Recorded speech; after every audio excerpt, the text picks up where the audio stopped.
Assalamualaikum warahmatullahi wabarakatuh. Bismillahirrahmanirrahim.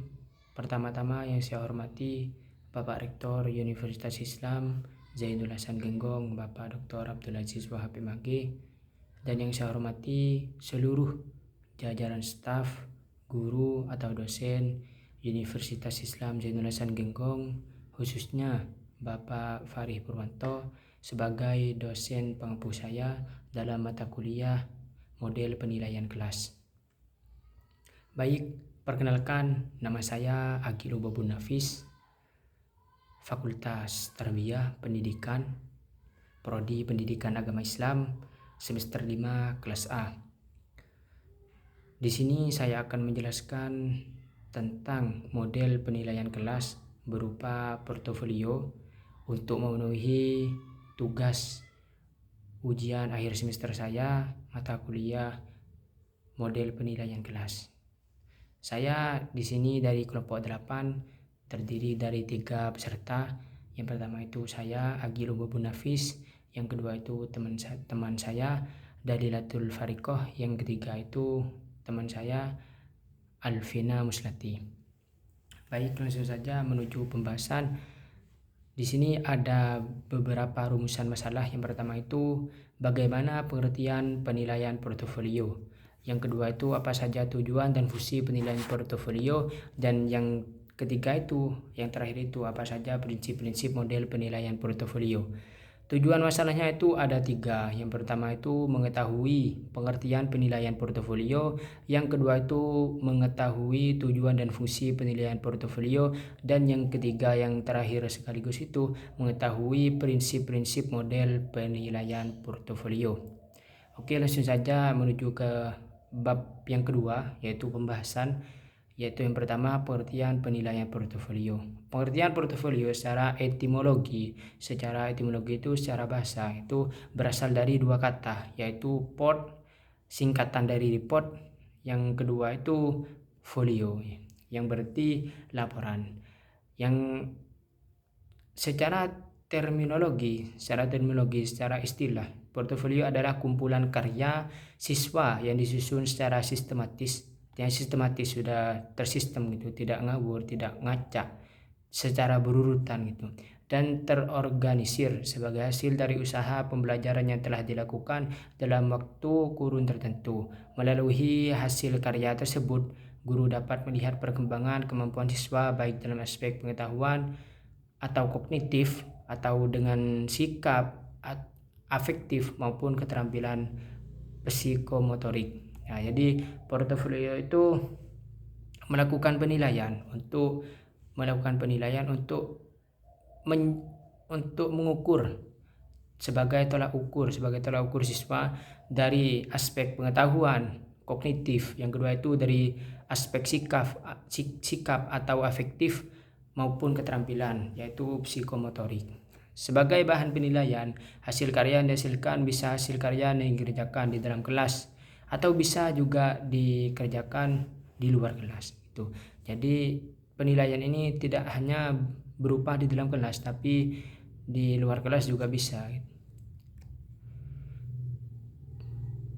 Penilaian portofolio pada dasarnya adalah menilai karya-karya peserta didik berkaitan dengan mata pelajaran tertentu. Jadi di sini sudah ada mata pelajarannya masing-masing untuk dinilai dari segi apanya, dari mata pelajaran apa saja. Itu ada 3 penilaian, yaitu berupa pengetahuan, yang kedua itu sikap, dan yang ketiga itu keterampilan atau psikomotorik. Berkaitan dengan mata pelajaran tertentu, semua tugas yang dikerjakan peserta didik dikumpulkan dan di akhir 1 unit program pembelajaran diberikan penilaian. Dalam menilai dilakukan diskusi antara peserta didik dan guru menentukan skornya. Nah, jadi setelah semua tugas itu dikerjakan dan di akhir 1 unit program itu ada penilaian. Penilaian itu yang dimana dilakukan oleh seorang guru dan peserta didik untuk menentukan skornya. Skor maksudnya nilai yang dari hasil tolak ukur mereka, entah itu dari entah itu dari pengetahuannya, entah dari sikap atau keterampilannya gitu. Menuju pembahasan berikutnya, yaitu tujuan dan fungsi penilaian portofolio. Apa tujuan dari portofolio? Penilaian portofolio dapat digunakan sebagai alat formatif maupun sumatif. Portofolio sebagai alat formatif digunakan untuk memantau kemajuan peserta didik dari hari ke hari dan mendorong peserta didik dalam merefleksi pembelajaran mereka sendiri. Jadi untuk mengontrol pembelajaran mereka sampai mana mereka berkembang. Seumpamanya mereka sudah berkembang sampai B lah gitu. Itu tolak ukurnya sampai situ. Jadi sudah membaik dari A, sudah melalui proses menuju ke B lah gitu. Itu juga mendorong peserta didik dalam refleksi pembelajaran mereka sendiri. Berikutnya itu hasil penilaian portofolio sebagai alat sumatif ini dapat digunakan untuk mengisi angka raport peserta didik yang menunjukkan prestasi peserta didik dalam mata pelajaran tertentu. Barusan sudah dijelaskan mata pelajaran tertentu. Jadi mata pelajaran tertentu itu sudah ada, masing-masing mata pelajaran itu sudah ada penilaian portofolio gitu, yang menunjukkan prestasi peserta didik dalam mata pelajaran apapun. Jadi ini bisa menjadi penilaian tolak ukur mereka dari prestasi, pengetahuan juga keterampilan dan juga yang lainnya itu. Tujuan penilaian portofolio pada hakikatnya yaitu untuk memberikan informasi kepada orang tua tentang perkembangan peserta didik secara lengkap dengan dukungan data dan dokumen yang akurat. Jadi tujuan penilaian portofolio yang paling penting itu untuk memberikan menginformasikan kepada orang tua sampai mana anak-anak mereka berkembang gitu. Juga selain memberikan informasi juga dibarengi dengan data-data atau dokumen yang akurat. Jadi sudah ada bukti tentang perkembangan mereka masing-masing gitu. Tujuan portofolio ditetapkan oleh apa harus dikerjakan dan siapa yang akan menggunakan penilaian portofolio tersebut. Tentang apa saja. Fungsi penilaian, tadi kan menjelaskan tujuan. Yang kedua itu fungsi penilaian. Fungsinya itu merupakan kumpulan karya peserta didik yang disimpan dalam sebuah file. Namun demikian bukan berarti portofolio hanya merupakan tempat penyimpanan hasil pekerjaan peserta didik, melainkan juga sebagai sumber informasi bagi guru. Jadi selain kumpulan peserta didik yang selain hal-hal yang dilakukan oleh peserta didik itu dikumpulkan dalam penilaian itu, juga ini sebagai sumber informasi guru apa saja yang dilakukan oleh peserta didik, sampai mana mereka berkembang dan sampai mana mereka jauh berubah dari sebelumnya. Tuh. Fungsi-fungsi penilaian portofolio dapat kita lihat dari berbagai segi, yaitu pertama itu portofolio sebagai sumber informasi bagi guru. Nah, yang pertama itu sumber informasi. Anak ini bagaimana gitu. Ini perkembangannya sampai mana. Akhlaknya sampai mana gitu. Itu kan ada perkembangannya setiap hari, itu kan didata gitu. Yang kedua, portofolio sebagai alat pembelajaran merupakan komponen kurikulum. Juga sebagai kurikulum sekolah gitu. Yang ketiga itu portofolio sebagai alat penilaian otentik. Kan sebagai alat penilaian otentik. Jadi portofolio ini juga sebagai penilaian anak-anak, penilaian murid-murid dalam 3 aspek yang tadi gitu. Yang keempat itu portofolio sebagai sumber informasi bagi peserta didik untuk melakukan self assessment. Maksudnya peserta didik mempunyai kesempatan yang banyak untuk menilai diri sendiri dari waktu ke waktu.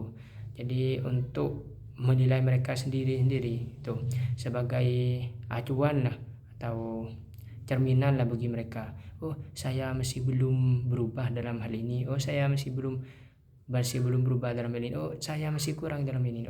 Itu Ini fungsi-fungsi dari penilaian. Yang C itu prinsip-prinsip penilaian portofolio, yang ada beberapa poin. Yang pertama itu mutual trust atau saling mempercayai. Artinya jangan ada saling mencurigai antara guru dengan siswa maupun siswa dengan siswa. Mereka harus sama, saling percaya, saling membutuhkan, saling membantu. Nah gitu. Ini saling mempercayai. Jadi guru dan siswa itu saling percaya. Oh iya, penilaian ini bagus lah gitu. Siswa juga gitu, guru bagus juga ya melakukan seperti inilah. Itu saling mempercayai, artinya saling membantu, terbuka, jujur dan adil. Juga harus jujur, guru itu harus jujur kepada siswa. Siswa juga sebaliknya, harus ada timbal balik ke antar keduanya. Itu confident. Yang kedua itu kerahasiaan bersama. Jadi ini dilakukan oleh sekelompok. Penilaian ini dilakukan oleh kelompok ini lah. Ini menjadi rahasia untuk kelompok ini saja, tidak untuk diumbar-umbar kepada orang lain, hanya berkelompok ini saja gitu. Yang ketiga itu milik bersama. Milik bersama ini kan berkelompok, ini portofolio ini berkelompok. Nah jadi portofolio ini hanya berkelompok dengan itu saja, milik bersama hanya dalam lingkup itu saja gitu. Yang keempat itu kepuasan, artinya semua dokumen dalam rangka pencapaian standar kompetensi dasar dan indikator harus dapat memuaskan semua pihak.